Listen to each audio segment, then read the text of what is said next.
Hello judges, my name is Ruth and today I will be presenting to you my correlational study on height and success of National Women's Soccer League goalkeepers in the 2019 regular season.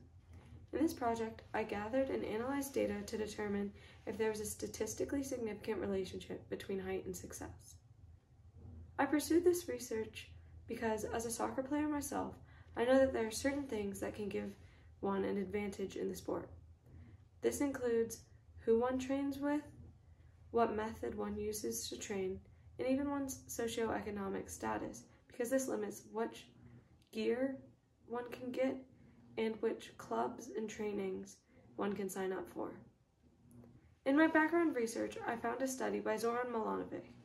He studied the Serbian women's A national team in 2012 for soccer. He determined that goalkeepers were the tallest out of all of the positions, but he concluded that selection can and should not be based purely on morphological results. Then, I conducted my own research. Using the 2019 goalkeeper statistics table for the regular season of the NWSL, I gathered data. I had two dependent variables that I measured height against. The first and primary dependent variable to indicate success was the number of goals allowed per average 90-minute period for each goalkeeper. I calculated this by dividing the number of minutes played throughout the entire season for each goalkeeper by 90, which is the length of a regulation soccer game.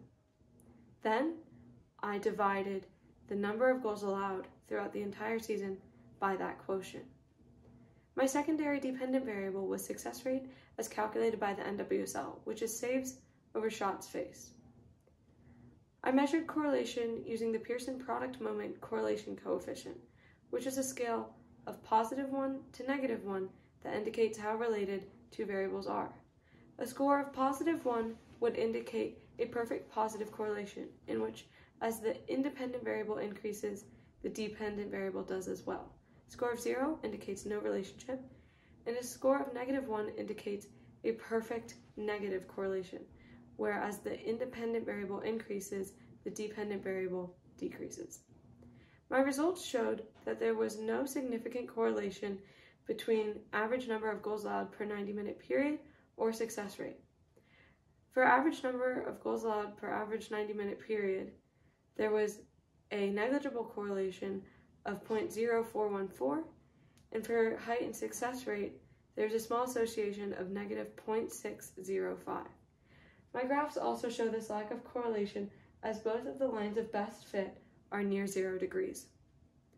In conclusion, there was no significant relationship in this data set. However, this could change if in the future I pursued this data more and included a larger data set. Just like any other study, my study has certain flaws and confounding variables. This includes the quality of the goalkeeper's defense, the quality of the shots taken on the goalkeeper, weather, and other things that cannot be controlled for in NWSL gameplay. If I were to further my research in this field, I would conduct an experiment to prove causation. This would have to be using an automated ball machine to have consistent shots taken on the goalkeeper and would be conducted inside to mitigate confounding variables caused by weather. Thank you.